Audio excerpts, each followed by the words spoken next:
kegentingan apa yang sebenarnya terjadi, Bang? Sehingga Indonesia sekarang menghadapi proses siaga satu dengan hadirnya Telegram ini. Siaga satu kan sesuatu yang spesial betul, sebuah kegentingan. Sasaran-sasaran itu biasanya kilang-kilang minyak, seperti Pertamina, PLTU, terus waduk di Purwakarta. Itu kalau Anda perhatikan nanti sudah pasti dijaga oleh tentara sekarang. Ada instruksi kepada Komando Pertahanan Udara Nasional. Israel tuh banyak punya pesawat juga, diduga ada di Singapura. Artileri pertahanan udara kita juga sedang bersiap, termasuk artileri pertahanan udara dari kapal perang kita. Semua menyasar jadi satu di situ di bawah Komando Pertahanan Udara Nasional. Sistem pertahanan udara merupakan salah satu elemen utama di dalam menjaga kedaulatan wilayah. Dalam radius-radius ini sekarang sudah disadap telepon-telepon kita. Iya.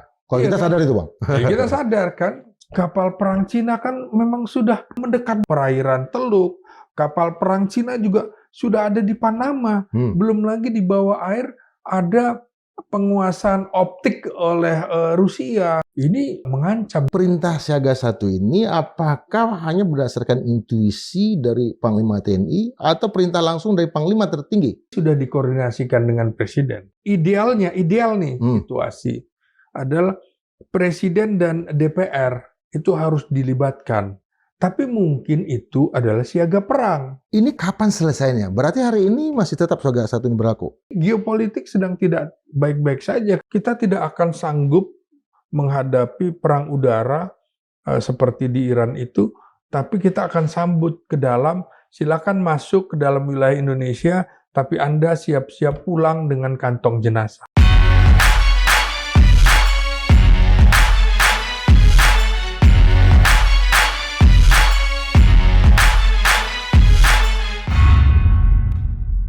Sobat Madilog, Panglima TNI ya Jenderal Agus Subianto menginstruksikan seluruh prajurit TNI untuk siaga satu. Berdasarkan telegram rahasia nomor TR-283-2026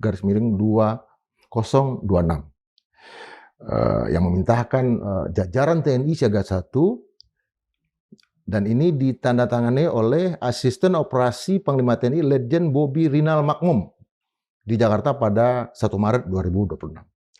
Nah, untuk membahas apa di balik telegram siaga satu ini, apakah memang begitu daruratnya persoalan pertahanan ya, terutama untuk menjaga aset-aset strategis ya. Ini kan udah masuk pertahanan. Nah, kita menghadirkan yang kita kenal sekarang sangat terpelajar. Seorang dokter ke-41 di Universitas Nasional, Bang Slamet Ginting. Siap, iya. Selamat. Makasih. Dari Madilog kami mengucapkan selamat. Siap, makasih atas kehadiran Bung Indra juga Bung Rafael Sebayang ya, di acara sidang promosi terbuka Doktor Ilmu Politik.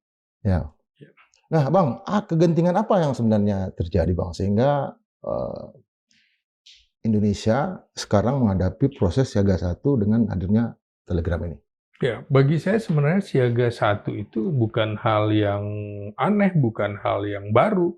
Jadi dalam setiap pergantian kepemimpinan nasional tanpa orang tahu itu sesungguhnya siaga satu.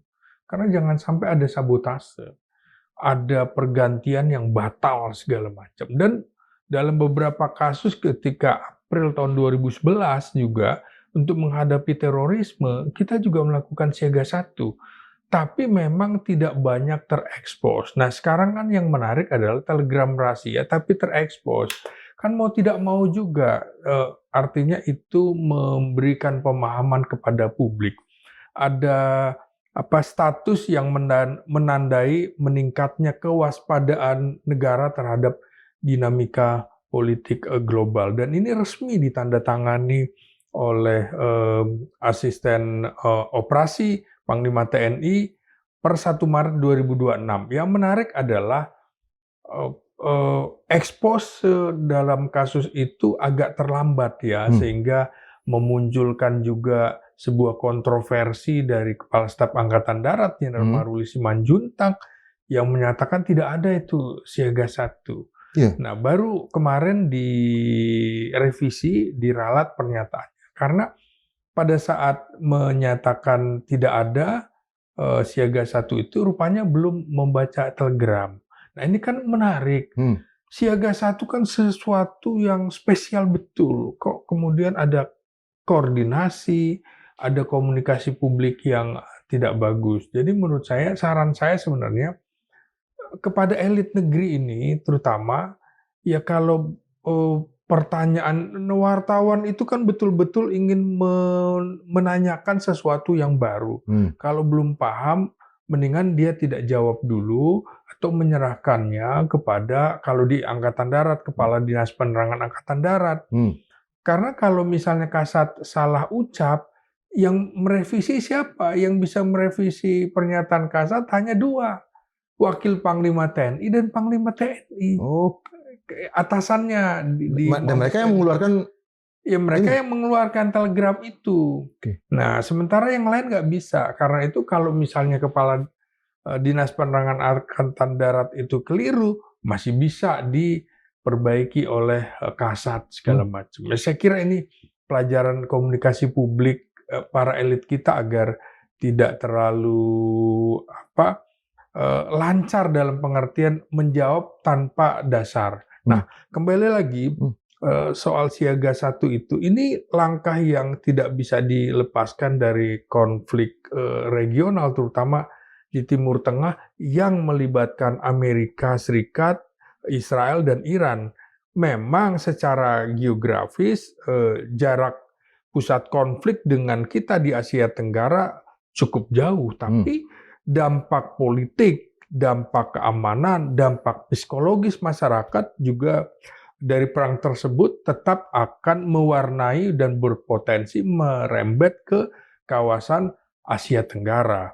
Nah, misalnya Filipina sudah juga mengeluarkan, sesungguhnya hampir di sebagian besar negara-negara ini melakukan siaga 1 militernya. Dan itu early warning system yang dilakukan oleh militer dunia. Filipina misalnya, kemarin sudah menetapkan kerja itu dalam sepekan cuma 4 hari. Kenapa? Menghadapi krisis energi. Jadi harus juga dampak-dampak demo-demo, misal potensi demo terjadi di Kedutaan Besar Amerika sangat besar seperti yang terjadi di Karachi, Pakistan. Nah, itu saya kira sejak 28 Februari serangan brutal Amerika dan Israel ke Iran itu, negara-negara tetangga dan segala macam sudah militernya sudah melakukan siaga. Dengan catatan di Karachi kan ini kan Bang, ada korban, ada demonstran yang ditembak ya? Persis.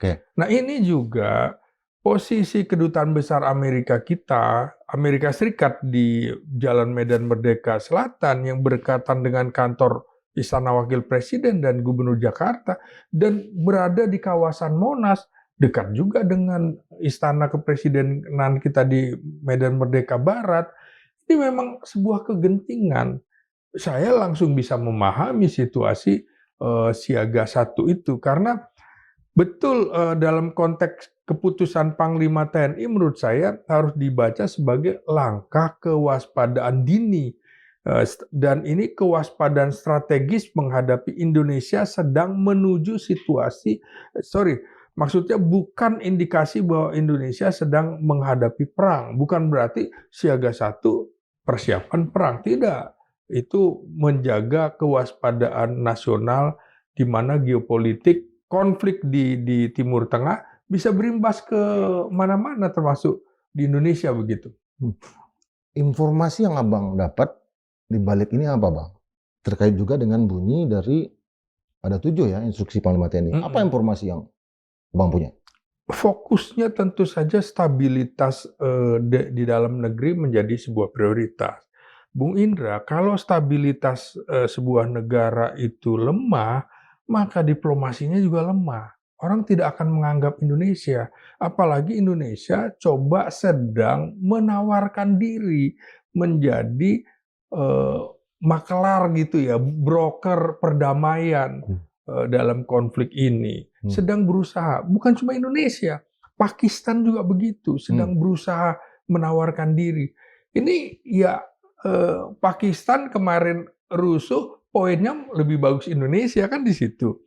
Jadi di dalam kancah hubungan internasional tetap ada persaingan-persaingan. Jadi kalau dicermati secara seksama, 7 instruksi Panglima TNI itu lebih menekankan pada upaya menjaga stabilitas keamanan nasional. Misalnya perintah kepada Pangkotama, Panglima Komando Utama Operasi, untuk menyiagakan personel dan alutsista serta melakukan patroli di berbagai objek vital strategis. Bung Indra, ini menunjukkan bahwa ada fokus pada pusat-pusat aktivitas publik.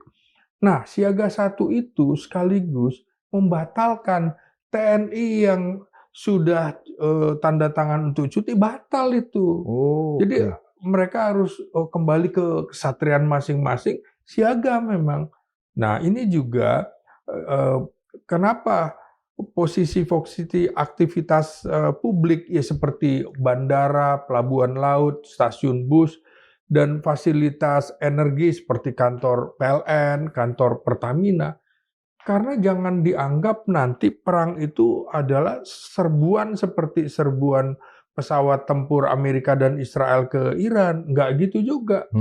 Tapi bisa juga melalui rangkaian perang cyber, kemudian perang AI, perang psikologis bisa dilakukan. Dan sasaran-sasaran itu biasanya kilang-kilang minyak seperti Pertamina, PLTU, terus waduk di Purwakarta. Itu kalau Anda perhatikan nanti sudah pasti dijaga oleh tentara sekarang. Apa hubungannya waduk? Bung Indra, itu bisa diracun itu Bung Indra, air. Jangankan itu, waktu perang Sultan Agung juga begitu melawan Belanda. Sungai Ciliwung diracun. Jadi sehingga itu alat vital, air segala macam. Jadi memang titik-titik yang harus mendapatkan pengamanan ekstra, kalau kita lihat nih sekarang, pasti ada penjagaan. Nah, infrastruktur ini merupakan urat nadi kehidupan ekonomi kita, juga mobilitas masyarakat. Dengan pengumuman kita hanya punya persiapan 21 hari, itu kan artinya kemungkinan krisis-krisis itu bisa terjadi. Dan semua negara juga sedang merayu harus membeli persiapan energi kemana. Nah, beruntung Bung Indra kemarin kapal tanker Indonesia yang membawa minyak diberikan jalan oleh Iran gitu kan. Yang 2 ya? Iya. Dan itu sikap Indonesia juga, walaupun menurut saya sikap Indonesia terlambat dalam menyatakan bela sungkawa. Malah ini PDIP Megawati justru mengutus orangnya ke Kedubes Iran, kemudian Kedubes Iran juga mengunjungi Wakil Presiden Yusuf Kala. Itu menandai ada dinamika politik yang sangat kuat di dalam negeri. Jadi gangguan terhadap fasilitas-fasilitas itu menurut saya juga harus dipertimbangkan. Kita pernah punya pengalaman tahun 79-80 setelah revolusi Islam Iran tahun 1979 ada komando jihad dan segala macam. Jadi pendukung-pendukung Iran juga banyak, apalagi orang tidak lagi berbicara mazhab Syiah, Sunni atau apa. Yang jelas ini adalah upaya pelanggaran hukum internasional yang dilakukan. Dalam tanda petik, dunia juga menyebutnya setan besar, Amerika yang melakukan hal seperti itu. Jadi kekhawatiran ini menurut saya situasi geopolitik global yang sangat panas, objek vital strategis kerap menjadi sasaran kelompok-kelompok terorisme untuk menjaga instabilitas. Jadi peningkatan itu menurut saya wajar-wajar saja. Ada patroli, ada kesiapsiagaan, dan ini langkah preventif yang lazim dilakukan militer modern di seluruh dunia. Ya. Kalau kita baca telegram rahasia kan biasanya tentara itu pakai singkatan-singkatan yang kita tidak mengerti. Nah di sini singkat itu OVVIT ya, objek vital strategis. yang saya ingat ya ke Muara Karang kita itu ada pembangkit listrik di sana. Tertulis itu. Betul. Objek vital strategis. Itu yang harus dijaga. Itu harus dijaga, Bung. Makanya dengan drone, dengan apa, semua persiapan alutsista. Makanya, jadi kan juga ada instruksi kepada Komando Pertahanan Udara Nasional. Oke. Artinya potensi misalnya pesawat-pesawat tempur negara lain itu, misalnya Israel tuh banyak punya pesawat juga, diduga ada di Singapura dan lain-lain. Nah ini kan kita harus jaga wilayah udara kita. Juga arteri pertahanan udara kita juga sedang bersiap, termasuk arteri pertahanan udara dari kapal perang kita. Semua menyasar jadi satu di situ di bawah Komando Pertahanan Udara Nasional untuk melaksanakan deteksi pengamatan udara selama 24 jam. Juga di laut, pengamatan laut selama 24 jam. Artinya apa?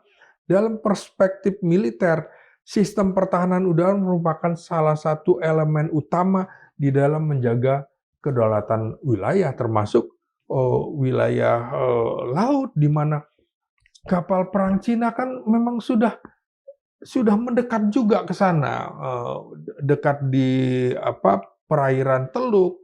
Kapal perang Cina juga sudah ada di Panama. Belum lagi di bawah air ada penguasaan optik oleh Rusia. Optik ya? Iya. Selain kapal selam ya? Selain kapal selam. Ini juga mengancam. Jadi potensi-potensi ini harus kita waspadai. Artinya bisa saja terjadi sabotase di wilayah laut kita. Karena itu betul-betul kita sekarang kapal selam kita bekerja keras nih dalam konflik ini. Jangan sampai kemudian ada perang yang kita tidak tahu, tapi berada di wilayah kita. Jadi kemampuan early warning di dalam doktrin militer modern itu menjadi faktor krusial untuk mencegah ancaman berkembang menjadi krisis. Ya. Kita lihat ini perang yang terjadi antara Amerika Serikat, Israel dengan Iran. Itu ada rudal-rudal yang menyasar tertentu, daerah tertentu. Dan ketiga-tiganya nggak mengakui. Apa itu juga mau diantisipasi? Oh iya, jadi memang semuanya kan perang propaganda. Ketika kita buka ini HP kita, udah berseliweran Netanyahu tewas misalnya kan, kapal induk Amerika dibom. Dan sama beberapa negara terus akhirnya mengatakan bahwa ini ada sabotase tapi bukan dilakukan oleh Iran. Berarti oleh siapa? Jadi semuanya sedang bekerja, intelijen semua sedang bekerja. Ini perintah siaga 1 ini apakah hanya berdasarkan intuisi dari Panglima TNI atau perintah langsung dari Panglima tertinggi? Saya kira ini sudah dikoordinasikan dengan Presiden. Panglima tertinggi ya? Iya, tidak mungkin tidak dilakukan koordinasi dengan Presiden ya. Artinya memang ideal nih situasi adalah Presiden dan DPR itu harus dilibatkan. Tapi mungkin itu adalah siaga perang. Nah, ini kan siaga 1. Apa bedanya, Bang? Oh, kalau mengumumkan perang, itu Presiden harus dengan DPR. Kalau siaga 1, masih kewenangan Panglima TNI. Dia berdasarkan kewenangan itu melaporkan kepada Presiden sebagai pemegang kekuasaan tertinggi atas Angkatan Darat, Angkatan Laut, dan Angkatan Udara. Dan ini menurut saya sudah atas persetujuan Presiden, walaupun Presiden tidak bicara seperti itu. Karena memang harus mengamankan Presiden.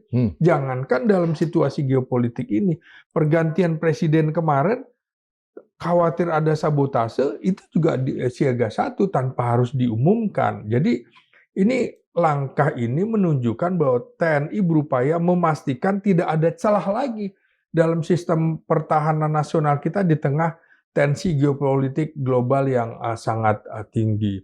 Di mana itu tadi ada perintah kan juga kepada Badan Intelijen Strategis TNI, Bung Indra. Untuk apa? Mengamankan warga negara kita di luar negeri, terutama di kawasan Teluk itu. Loh, sejumlah jemaah umroh aja belum bisa pulang. Ini bagaimana? Mereka mau naik apa? Mau tidak mau adalah Angkatan Udara kita dengan pesawat Hercules bisa melakukan langkah-langkah memulangkan jemaah kita di situ. Jadinya Badan Intelijen Strategis TNI itu para atase pertahanan itu di bawah BAIS TNI itu, Bung. Oh, Jadi bekerja di sana. Laporan-laporan dari atase pertahanan itu kan semacam danrem kita di luar negeri gitu. mereka harus koordinasi terus ya? Harus koordinasi terus. Jadi mereka harus bisa memetakan situasi untuk menyiapkan kemungkinan evakuasi warga kita, apalagi yang di Iran dan juga di kawasan-kawasan Teluk di mana Iran maksud saya menyerang pangkalan-pangkalan Amerika di sejumlah negara kawasan Teluk. Nah ini kan bisa berdampak konflik menjadi konflik regional menurut saya. Jadi evakuasi warga negara Indonesia di luar negeri ini juga mencerminkan pertanggungjawaban negara terhadap warganya di luar negeri untuk mengedepankan perlindungan warga negara Indonesia, dan itu dibebankan kepada BAIS TNI, Bu. Ya. Yang menjadi kekhawatiran publik itu adalah yang kelima ini, Bang. Satuan intelijen melaksanakan deteksi dini dan cegah dini adanya kelompok di tempat-tempat office strategis. Apakah di sini tentara bisa melakukan penangkapan misalnya? Seperti yang dilakukan oleh polisi terhadap banyak orang, ribuan orang setelah peristiwa Agustus. Ini penangkapan dini atau apa ini maksudnya, Bang? Nah, bisa saja karena misalnya kan selain perintah kepada Panglima Komando Pertahanan Udara Nasional, perintah kepada Kepala BAIS TNI, ada perintah khusus juga kepada Pangdam Jaya, kan begitu. Ya. Instruksi khusus kepada Pangdam Jaya ini juga untuk meningkatkan patroli di objek vital strategis di kawasan kedutaan besar. Nah, itu kedutaan besar rata-rata di ibu kota negara, dan juga di beberapa wilayah ada konsul jenderal, misal di Surabaya, di Medan. Ini ini juga menunjukkan bahwa ibu kota negara dipandang sebagai wilayah dengan sensitivitas politik yang tinggi. Jadi kalaupun ada penangkapan nantinya mungkin diserahkan juga kepada kepolisian. Karena itu di dalam kasus ini harus ada kerjasama yang baik antara TNI, kepolisian, Badan Siber Sandi Negara untuk mendeteksi perang cyber, untuk mendeteksi kemungkinan Bung Indra dalam radius-radius ini sekarang sudah disadap telepon-telepon kita. Iya. Kalau kita sadar itu, Bang. Ya, kita sadar kan? Iya, karena untuk situasi pengamanan di dalam skala siaga 1 menurut saya umum-umum saja. Jadi kebijakan siaga 1 itu harus dipahami sebagai bagian dari strategi negara dalam menjaga stabilitas nasional. Maka TNI Polri dan lembaga-lembaga lain harus menyatu. Di situ menurut saya tinggal tindak lanjut dari siaga 1 ini, langkah operasi ini seperti apa, ini yang kita belum mendapatkan penjelasan lebih lanjut. Yang jelas Indonesia sebagai negara besar dengan populasi jumlah penduduk mayoritas Muslim itu kan juga mendapatkan perhatian internasional. Jadi Indonesia harus bersiap menghadapi berbagai kemungkinan dampak yang ditimbulkan oleh konflik internasional ini, Bu. Ya, siaga 1. Kan ada siaga 2 sekarang. Iya. Ini kapan mulainya, kapan selesainya? Berarti hari ini masih tetap siaga 1 ini berlaku? Iya, masih. Tadi kan para prajurit kembali ke kesatriannya. Iya. Mereka nggak bakal bisa lebaran. Iya. Sampai kapan? Iya, sampai situasi di Timur Tengah itu relatif sudah relatif aman ya. Misalnya Amerika kan sekarang lucu, Amerika menawarkan gencatan senjata kan gitu. Loh, dia yang nyerang, dia menawarkan gencatan senjata gitu. Sementara Iran kan ada harga diri yang dia pertaruhkan, dan kita juga sama, ada pertaruhan Indonesia kan di BOP segala macam, di organisasi konferensi Islam. Ini geopolitik sedang tidak baik-baik saja karena BOP sedang diupayakan oleh Donald Trump sebagai pengganti PBB yang dianggap tidak mampu juga menyelesaikan konflik di Gaza atau di wilayah Yerusalem, Palestina, dan lain-lain. Konsekuensinya dengan siaga 1 ini, Bang, mempengaruhi anggaran.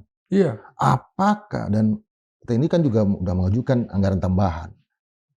Pertanyaan saya agak, apakah anggaran MBJ itu harus dialokasikan ke anggaran militer? Ya saya kira tidak. Mungkin akan mengambil dari yang lain, anggaran yang lain. Kalau situasi krisis, saya kira Menteri Keuangan juga sudah dipanggil Presiden dalam situasi seperti sekarang. Untuk siaga 1 pun menurut saya sudah diberikan sebuah pemahaman.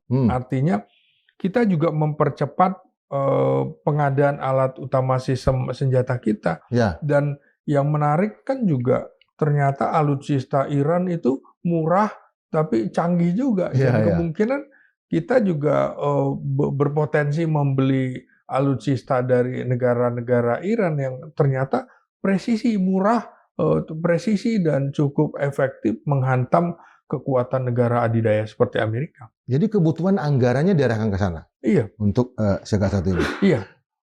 Apa ada faksionalisasi politik di tubuh TNI? Kenapa tadi terjadi perbedaan pendapat itu? Atau ada yang terlambat antara Panglima TNI dengan Kasat? Saya kira soal koordinasi aja ya, soal koordinasi, soal komunikasi ya ini harus diperbaiki karena Jenderal Maruli Simanjuntak juga sudah mengklarifikasi lagi bahwa benar ada telegram siaga 1 dari Panglima TNI. Nah, ini Kasat ini, Kepala Staf Angkatan ini tugasnya hanya pembinaan. Nah, sementara Panglima TNI memang penggunaan kekuatan. Jadi tugas aku untuk operasi ini Panglima TNI dengan Wakil Panglima TNI, bukan Kepala Staf Angkatan. Kepala Staf Angkatan hanya menyiapkan personilnya. Perintahnya dari Panglima TNI, dari Mabes TNI begitu. Kita kan ingat ini 11 Maret nih, Super Semar.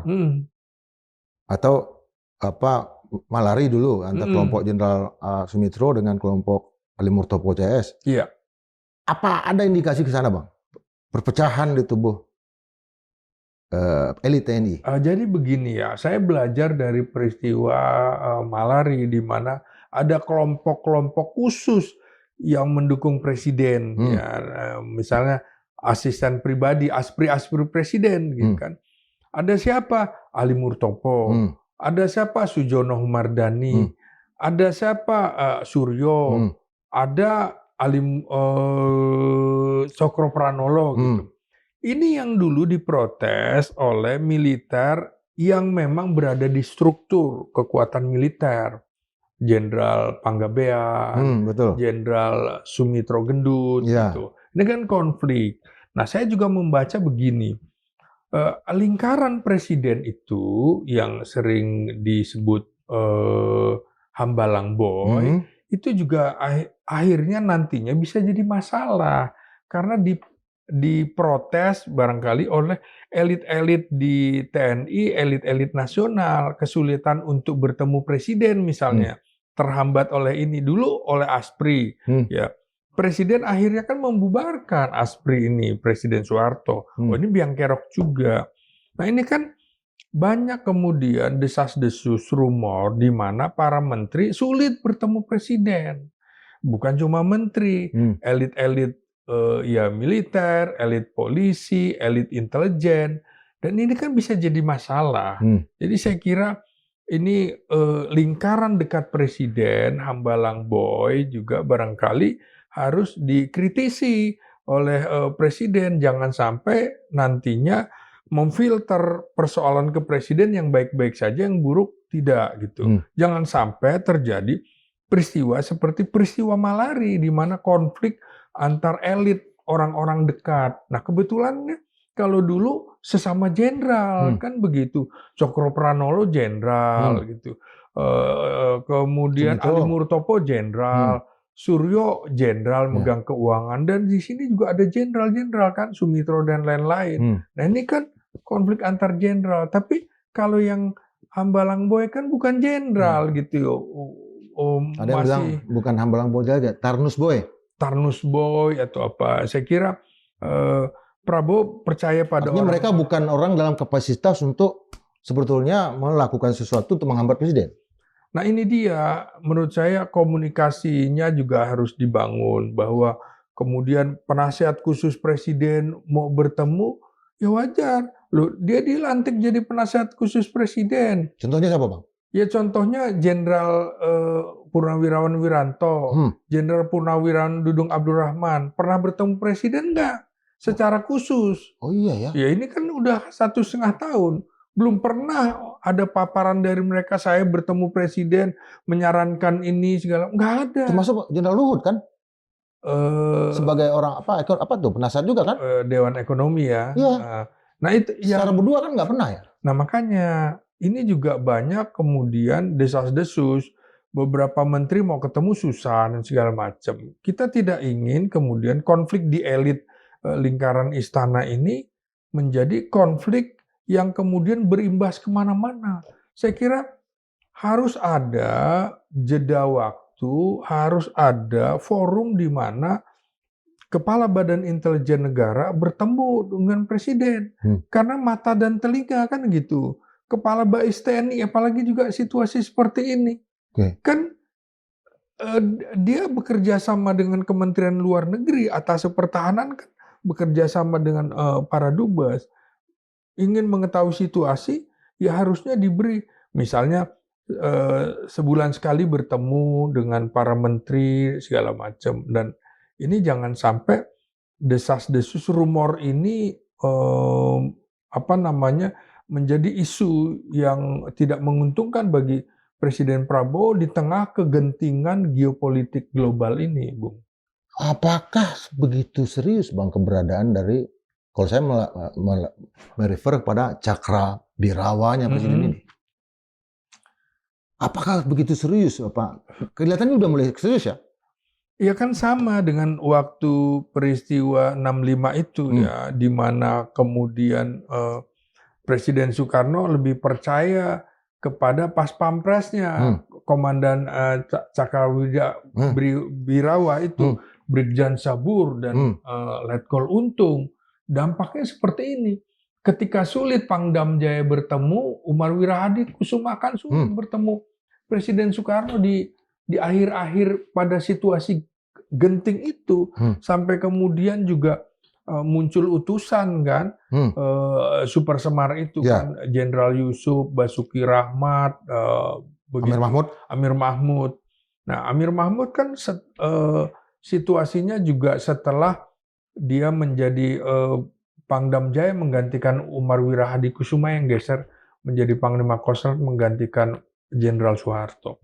Jadi situasi-situasi, saya khawatir kalau terjadi konflik elit militer ini, karena mereka punya senjata gitu ya, dan kedewasaan politik militer kita kan masih belum teruji dengan baik. Salah satu ujian demokrasi seperti paparan disertasi ilmu politik saya itu adalah ukuran militer diberikan hak memilih dipilih atau tidak, hak memilih gitu kan. Indonesia kan tidak punya hak memilih. Itu menjadi instrumen dalam demokrasi, negara itu belum dewasa, militernya belum dewasa. Makanya dalam disertasi itu saya menjawab pertanyaan dari Profesor Johermansyah Johan itu adalah bisa saja misal di 2029 kesempatan itu diberikan untuk kolonel perwira tinggi, untuk 5 tahun berikutnya baru letkol ke bawah, ujian gitu.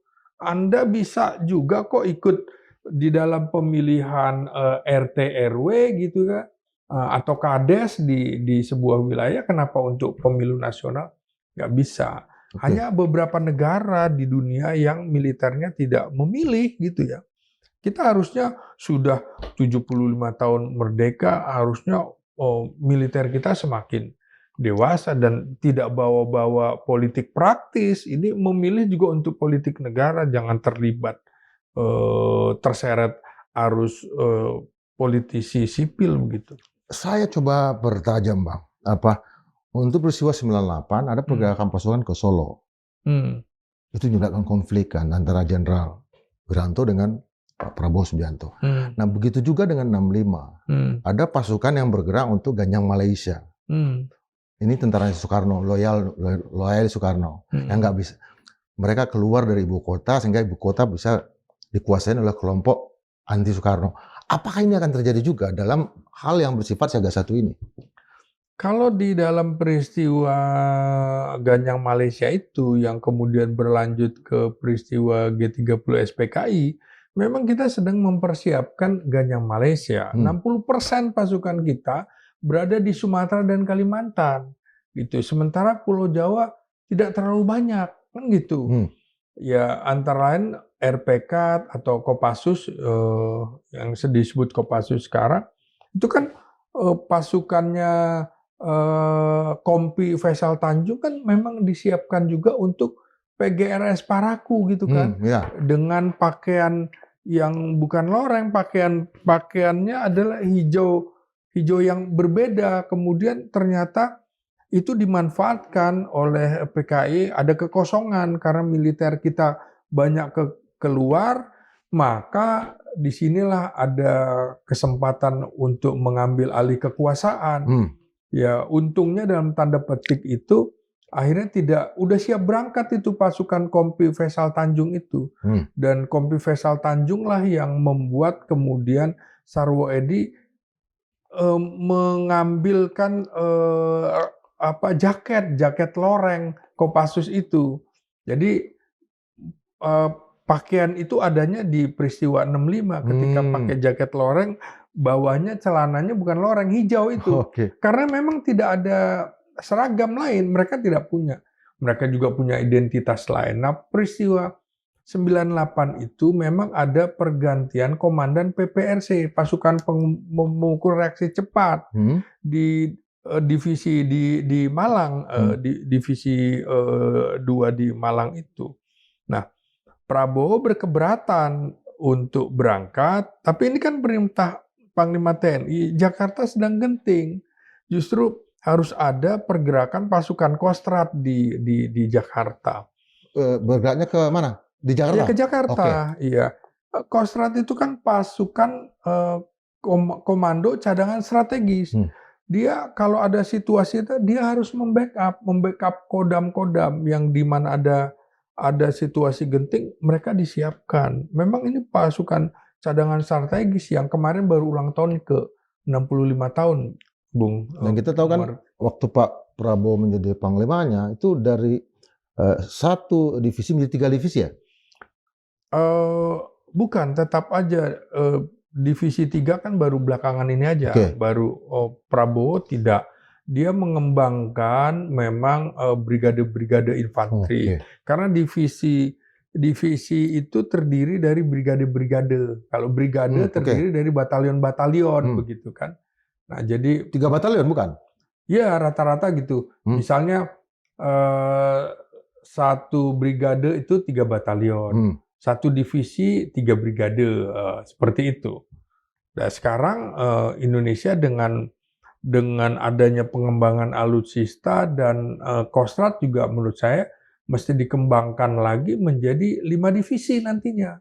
Sama dengan marinir, akan ada mereka menggunakan Pasmar, nantinya juga akan ada 5 divisi, termasuk Kogab Wilhan, nantinya dari 3 Kogab menjadi 5. Wilayahnya dari antara Alki 1 dengan Alki 2 di tengah-tengah harus ada Kogab Wilhan. Antara Kogab Wilhan 2 dengan 3 di tengah-tengah harus ada Kogab Wilhan. Termasuk kemudian wilayah-wilayah yang berada di pulau-pulau terluar, kepulauan-kepulauan itu yang menurut saya nantinya Kepulauan Natuna itu dengan Bangka Belitung jadi Kogab Wilhan sendiri, Maluku begitu jadi Kogab Wilhan sendiri. Ya ancamannya nyata sekarang kan. Jadi apa yang diprediksi Prabowo waktu itu, sekarang kenyataan. Siapa menyangka akan ada serangan terhadap Iran gitu ya. Ya seperti Prabowo bilang, saya dilantik tahun 74 tidak membayangkan bahwa kita akan mengambil Timur Timur karena situasinya situasi geopolitik. Timur Timur itu kan setelah adanya kekalahan Amerika dalam perang Vietnam itu, Bu. Jadi kita nggak tahu juga setelah ini apakah Amerika akan menang perang. Saya sanksi dengan perang asimetris seperti sekarang. Jangan-jangan dia pulang kampung juga seperti di Vietnam, di Afghanistan begitu. yang terakhir nih Bang, tapi pasukan elitnya kan belum bergerak nih, Kopassus misalnya, pasukan Katak segala macam, belum ada dalam telegram rahasia ini kan pergerakan pasukan elit. Kan dia masuk di dalam Kotama, Oh, termasuk. oke. Iya, jadi Kotama itu ya termasuk Kodam-kodam, kemudian Koarmada, Kodaeral, Koops, AU itu termasuk, dan juga termasuk misalnya Korpasgat, termasuk Kopassus, Korps Marinir, juga pasukan Katak itu bagian dari Kotama yang sedang bergerak. Pasukan Katak itu kan di bawah Panglima Komando Armada, jadi mereka sekarang juga sedang mempersiapkan secara dini, jangan sampai ada peristiwa sabotase. Ingat loh peristiwa 79 berentet kemana? Ya, Komando Jihad, sampai 81 ada pembajakan pesawat Woyla. Itu dampak tuh dari revolusi Islam Iran. Nilai-nilai dari sana terbawa kemari. Pemboman Borobudur, BCA. Iya, semuanya seperti itu. Dimana ya, apalagi yang dikhawatirkan publik ini setelah Lebaran, Bu. Setelah Lebaran, jadi ya sudah diantisipasi. Gitu. Artinya apa? Ini betul-betul preemptif dalam artian tentaranya bergerak duluan dan untuk betul-betul bukan kelompok-kelompok yang akan melakukan sesuatu makar segala macam, itu yang duluan. Ya, saya kira juga ini sedang intelijen negara kita, termasuk Badan Siber Sandi negara kita, sedang memantau pertarungan di udara di antara dua negara, dan kita juga keunggulan kita sebagai negara bebas aktif itu, negara non-blok, ya kita memang sikapnya jadi kadang-kadang ambigu, tapi menurut saya kalau untuk unsur-unsur kemanusiaan kita nggak boleh ambigu. Perdamaian, kemerdekaan, seperti pernyataan duka cita atas wafatnya Ayatullah Ali Khamenei, menurut saya juga ditunggu-tunggu publik. Ini menurut saya menandai bahwa lemahnya orang-orang di sekitar Presiden Prabowo untuk mengingatkan hal itu. Jadi ya itu tadi, barangkali ada lingkaran-lingkaran yang tidak kapabel yang membackup Presiden Prabowo Subianto. Termasuk tank-tank marinir kita yang ada di Cilandak bisa bergerak, itu yang bagus-bagus itu? Ya tentu saja urusannya mereka di tepi pantai ya, karena serangan-serangan dari luar. Ya dampak perang Vietnam ada tahu kan, akhirnya ada manusia perahu juga kan, sampai kita akhirnya harus menampung itu kan pengungsi-pengungsi Vietnam di Galang. Ya, betul. Di Galang. Dan ini juga kemungkinan terjadi hal yang diantisipasi oleh dunia, oleh pengamat-pengamat politik dan militer adalah kemungkinan Cina mengambil Taiwan karena konsentrasi Amerika di sana. Jadi ini kan nggak terlalu jauh juga. Jadi dampak misalnya Amerika sudah mengetahui, kami sudah mengetahui kok kalau ada intelijen Tiongkok, intelijen Rusia bergerak. Ya memang mereka saling memantau tiga negara itu. Mereka ada di Laut Cina Selatan juga. Ya, tentu kita mewaspadai jangan sampai dua gajah bertarung, pelanduk mati di tengah-tengah. Kita nggak mau jadi pelanduk seperti itu. Terakhir nih Bang, kan dulu ada Belanda putih, ada Belanda coklat. Kalau saya sih mengindikasikan memang sekarang intelijen dalam artian intelijen asing itu banyak sekali di Indonesia ini, mempengaruhi publik lewat wajah sial, itu yang terjadi juga kan. Tapi kan ini harus dihadapi dengan langkah apa Bang? Ini kan militer menjaga proyek vital strategis. Tapi untuk propaganda ini apa yang harus dilakukan? Ya saya kira deteksi dininya, kita pernah juga melakukan penangkapan terhadap mata-mata atau pernah ada perwira angkatan laut kita kan ditangkap karena diduga menjual potret laut kita ke orang-orang kedutaan Uni Soviet waktu itu. Kita juga tahu belum lama orang kita juga menjadi bagian dari konflik Korea Selatan dan Korea Utara dalam perang intelijen di Malaysia dan lain-lain memakai orang Indonesia. Jadi yang sering tidak deteksi oleh orang-orang awam adalah perang proksi menggunakan orang-orang ini. Termasuk perang di udara, kalau kita buka di WA, setiap hari sekarang kita lihat mana yang benar, mana yang tidak, agak sulit juga kita mendeteksinya. Jadi menurut saya perang sekarang ini betul-betul perang hibrida dan bukan infanteri berhadapan dengan infanteri. Coba lihat kemarin perang di penyerbuan itu nggak ada kita lihat pasukan-pasukan. Perangnya udara. Tapi perang itu biasanya diselesaikan dengan perang darat. Dan itu yang ditakutkan Amerika dan itu ditunggu-tunggu oleh Iran. Sama dengan kita. Kita sedang menyiapkan pasukan batalion infanteri teritorial pembangunan untuk apa? Menghadapi perang berlarut. Kita tidak akan sanggup menghadapi perang udara seperti di Iran itu, tapi kita akan sambut ke dalam, silakan masuk ke dalam wilayah Indonesia, tapi Anda siap-siap pulang dengan kantong jenazah. Itu proses dalam melawan peperangan dengan skala tinggi dan perang berlarut, perang gerilya, perang semesta kita itu. Terima kasih yang sangat terpelajar, Bang Slamet Ginting. Siap. Sobat Marilog, wah kita mulai fokus lagi kan sama Bang Ginting ini. Kemarin memang kurang fokus, tapi kita akan lihat lagi banyak catatan tadi, banyak juga poin ke depan untuk melihat situasi yang memang terutama ekonomi yang sangat luar biasa. Kita nggak tahu ya, karena harga minyak naik dan segala macam.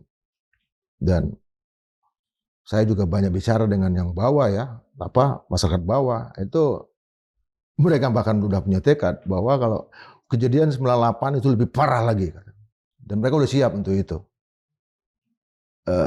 Artinya mereka sudah terkondisikan juga untuk bersiap menghadapi situasi yang paling buruk, yaitu krisis, dan itu berbuah pada masalah yang bersifat konflik dan revolusi sosial. Sampai jumpa dengan Bang Dr. Slamet Ginting dalam kesempatan berikutnya. Tetap berpikir merdeka 100%. Terima kasih Bung Indra. Terima kasih.